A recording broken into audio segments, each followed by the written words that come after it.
Hello student, आधीच्या टॉपिकमध्ये आपण बघितलेलं आहे की law of conservation of the matter and also we can study about the law of constant proportion.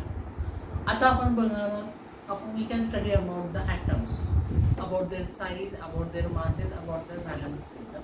आता आपण ॲटमच्या बाबतीत जर विचार केला, यू नो दॅट ॲटम्स, तर हा ॲटम जो आहे हा कशापासून बनलेला आहे?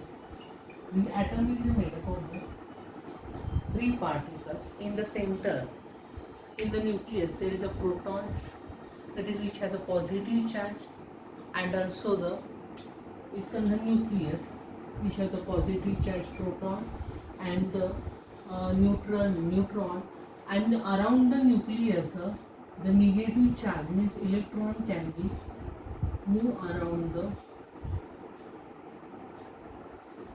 The nucleus. हे तुम्हाला माहिती बरोबर आहे. म्हणजे extra nuclear negative charge of the element particles move around it, हे तुम्हाला माहिती आहे. आता जनरली आपल्याला ह्या ॲटमची जर साईज जर कन्सिडर करायची असेल, the size of this atom can be determine with the help of their radius. ही जी साईज आहे कोणातून आपण डिटरमाइन करू शकतो? रेडियस. आता तुम्ही म्हणाल रेडियसमध्ये, तर कारण तुम्हाला माहिती आहे atom is so much of the small, बरोबर आहे. So the radius of the atom can be determine how? That it is determined by the distance between the nucleus and the outermost orbit. यामधलं जे distance असतं त्याला म्हटलं जातं the radius of the atoms. काय म्हटलं जातं? Radius of the atoms असं म्हटलं जातं.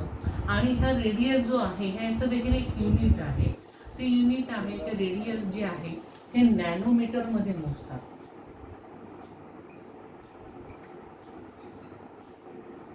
आता नॅनोमीटर आणि मीटरचा काय संबंध आहे आपण बघूया. तो 1/10⁹ metre is equal to 1 nanometre. Means 1 metre is equal to 10⁹ nanometer. आलं का लक्षात? म्हणजे ॲटम जे आहे ते आपल्याला माहिती आहे की न्यूक्लियसमध्ये प्रोटॉन न्यूट्रॉन आहे, त्याच्याभोवती जे इलेक्ट्रॉन मूव्ह करतात, बरोबर आहे. पण जर ह्या ॲटमची साईज जर मोजायची असेल तर कोणत्या बेसिसवर मोजणार आहोत आपण? त्याच्या रेडियसच्या बेसवर. तर रेडियस म्हणजे काय? It is a distance between the nucleus and outer most orbit.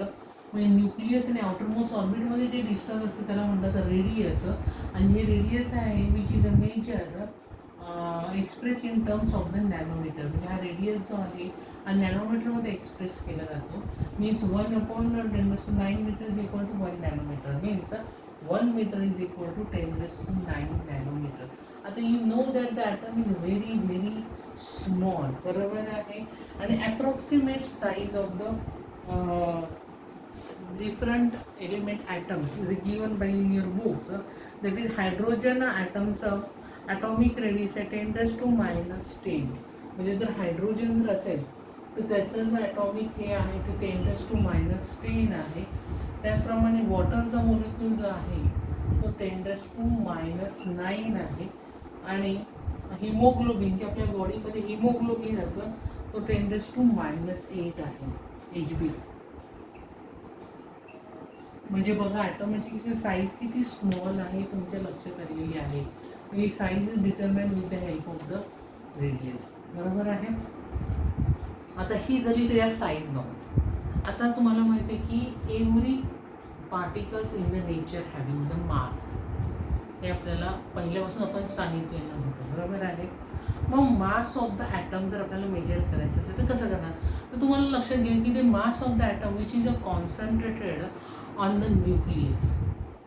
आता न्यूक्लियसमध्ये कॉन्सन्ट्रेट झाले म्हणजे नक्की कोणामध्ये? तर न्यूक्लियसमध्ये काय आहे? Protons and the neutron. म्हणजे त्याचं जे मास आहे ते कुठे कॉन्सन्ट्रेट झालेलं आहे? In the nucleus. Means the mass of the atoms is a concentrate on the nucleus and the nucleus is a made up of the positive charge proton and the negative charge positive charge proton and neutral neutrons.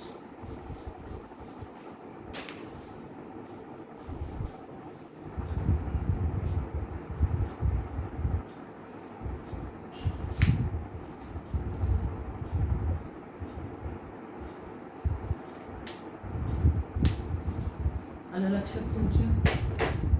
आता तुम्हाला माहिती आहे की त्यालाच आपण काय म्हटलं होतं की the number of protons and neutron is called as atomic mass number. हे तुम्हाला पण गेल्या वर्षी झालेलं आहे. हे जे आहे number of proton plus neutron is called as atomic mass number. त्याला म्हटलं होतं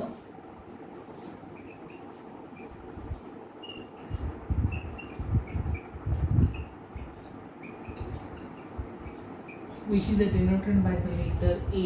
हे गेल्या वर्षी तुम्हाला झालेलं आहे, बरोबर आहे. Mean the proton and neutron is a combine together to form the nucleus. आता तुम्हाला माहिती आहे की atom is very very small, but scientist have confusion. सायंटिस्टला कन्फ्युजन की ॲटम इतका स्मॉल आहे की आपल्याला मास जर मेजर करायचं असेल तर there is a very struggle between them. आणि मग त्यांनी एक कल्पना केली की आता हे मास इतकं लहान आहे, तर मग त्याने एक न्यू कन्सेप्ट फाउंड केला आणि त्याला म्हणलं तर relative mass of the atom. New concept त्यांनी काढला, त्याला म्हणलं तर relative mass of the atom. आता हे relative mass of the atom म्हणजे नक्की काय आहे? तर त्याचं जर आपल्याला जर कुठल्याही ॲटमचा जर मास मेजर करायचा असेल तर आपण new concept relative mass of the atom. आता म्हणजे रिलेटिव्ह मास म्हणजे काय की एखाद्या ॲटमचं मास आपण एक ठराविक आहे असं मानायचं आणि त्याच्याबरोबर इतर जे एलिमेंट्स आहेत, जे ॲटम्स आहेत त्याची त्याच्याबरोबर काय करायची, तुलना करायची, कंपॅरिझन करायची आणि त्यावरून त्याचं ते मास काढायचं. त्याला म्हणलं तर relative mass of the atom. आता मग मानायचं कोणाचं काहीतरी मानायला हवं. मग तसं जर आपण एलिमेंट बघितलं तर त्याच्या सर्वात मध्ये लायटर जो एलिमेंट आहे तो कोणता आहे? मग सगळ्यांना माहिती आहे हायड्रोजन. हायड्रोजनमध्ये फक्त 1 प्रोटॉन असतो, बरोबर आहे. मग हायड्रोजनमध्ये जर 1 प्रोटॉन आहे इन द न्यूक्लियस तर त्याचा जे मास आहे, मास नंबर जे आहे ते आपण किती कन्सिडर केला की ते हायड्रोजनचा मास नंबर आपण मानायचा 1 असं मानलं. किती मानलं तरी हायड्रोजनचा जो मास आहे तो किती मानलं तरी ॲक्सेप्ट केला 1. मग आता इतर जे एलिमेंट्स आहेत ते जे एलिमेंटचे जे magnitude of the relative masses of the other element is equal to the atomic mass of the proton plus neutron. मग आता इतर जे रिलेटिव्ह ॲटॉमिकचे मास आहे ते आपण ते जर बघितले तर ते कोण इतके असणार आहे? Number of proton plus neutron. आता फॉर एक्झाम्पल जर बघितलं तर आपण म्हटलं की नायट्रोजनचं जे नायट्रोजन आहे, the nitrogen's atom have 14 times of the hydrogen atom. Therefore relative mass of the nitrogen atom will be the 14. मग आता नायट्रोजनमध्ये जर बघितलं तर 7 प्रोटॉन्स आहेत, 7 न्यूट्रॉन्स आहेत. त्यामुळे त्याचा जे ॲटॉम मास जो आहे त्याचा हा तो किती आहे? 14 times of the hydrogen atoms. Therefore नायट्रोजनचा जो मास आहे तो किती येणार आहे? 14. मास नंबर किती आहे त्याचा? 14 येणार आहे, बरोबर आहे. म्हणजेच काय पण म्हटलेलं आहे की the mass of the nitrogen's atom is 14 times of the hydrogen. कारण नायट्रोजनमध्ये 7 प्रोटॉन्स आहेत, 7 न्यूट्रॉन्स आहेत, त्यामुळे टोटल 14 आहेत. And these are the 14 times of the hydrogen atom. That's why ह्याचा relative mass of the nitrogen atom किती आपण मांडलेला आहे? 14 आहे. परंतु आपण इतर जेव्हा एलिमेंटचा जेव्हा स्टडी करू तेव्हा त्याचा ॲटॉमिक मास आहे तो फ्रॅक्शनमध्ये पॉईंटमध्ये आपल्याला आढळताना दिसला. मग त्यावेळेला मग प्रॉब्लेम पुन्हा झाला. मग त्यावेळेला काय केलं की त्यांनी रेफरन्स जो आहे तो वेगळा मानायचा ठरवला. 1661 1961 they can be decide as a carbon atom was a selected as a reference atom. म्हणजे पहिल्यांदा त्यांनी हायड्रोजन ॲटम हा रेफरन्स ॲटम म्हणून सिलेक्ट केला होता, बरोबर आहे. पण त्यांनी म्हटलं ठीक आहे, 1961 त्यांनी ठरवलं की carbon atom is a selected as a reference atom and the atomic mass of the carbon is taken as to be 12. म्हणजे त्याचं जे मास आहे ॲक्सेप्ट किती केलेलं आहे? Relative mass of the carbon atom will be the 12. आणि हा carbon जो आहे रेफरन्स ॲटम म्हणून त्यांनी मानायचं त्यांनी फायनल केलं. आणि त्यावरून जर आपण बघितलं तर hydrogen having the 1 atomic mass is a depend upon it is 1/12 times of the carbon atom. That's why the atomic mass of the hydrogen atom will be the 1.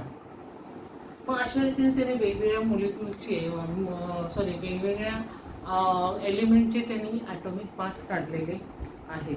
आता तुमच्या पुस्तकामध्ये जो चार्ट दिलेला आहे बघा, हायड्रोजनचा ॲटॉमिक मास 1, हेलियमचा 4, लिथियमचा 7, बेरिलियम 9, बरोबर आहे. आता त्यांनी ऑक्सिजन विचारलेलं आहे. ऑक्सिजनचा ॲटॉमिक मास किती आहे? 16 आहे, 16 आहे. त्याच्यानंतर फ्लोरीन 19, निऑन 20, सोडियम त्यांनी विचारलेला आहे. मात्र सोडियमचा जो ॲटॉमिक मास आहे तो आहे 23. त्याच्यानंतर ॲल्युमिनियम 27, फॉस्फरस 31, आर्गॉन 14, पोटॅशियम 39. आलं लक्षात? हे त्याचे काय आहेत? ॲटॉमिक मास आहे. ॲटॉमिक मास नंबर म्हणजे काय? Number of proton plus neutron. That's why I'm saying the mass of the atom will be the concentrate on the nucleus, and that's why we can say mass of the atom is the proton plus neutron. आणि मग proton न्यूट्रॉनची बेरीज करून जी संख्या येते तो त्याचा atomic mass आहे. हे लक्षात घ्या. त्यामुळे ऑक्सिजनच्या मध्ये किती आहे? 8 proton plus 8 neutron is equal to the 16. त्याचा ॲटॉमिक मास आलेला आहे. सोडियमचं पण तसंच आहे, 11 protons and 12 neutron. That why it has 23 आहे. त्याचप्रमाणे फॉस्फरस 31 आहे, 15 प्लस 16. त्याचप्रमाणे आर्गॉन 14 आणि पोटॅशियम 39. अशी त्यांचे ॲटॉमिक मास आहे. आता हा जो ॲटॉमिक मास आहे ॲक्च्युली आपण relative mass as a atom असं म्हटलं जातं, पण today we can say as a uniform mass. That is instead of the relative mass we can say as a unified mass असं आपण म्हणतो. सध्या आपण रिलेटिव्ह मास म्हणायचे जे पण काय म्हणतो, युनिफाईड मास.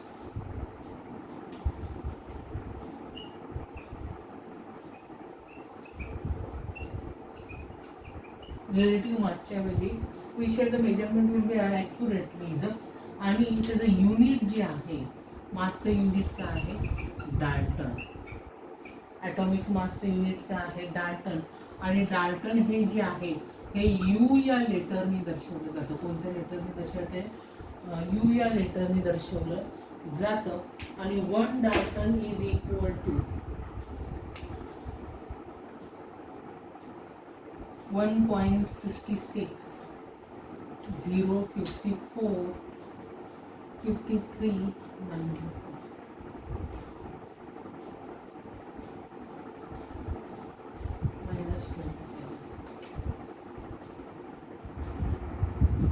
म्हणजे 1 dalton is equal to this kilograms.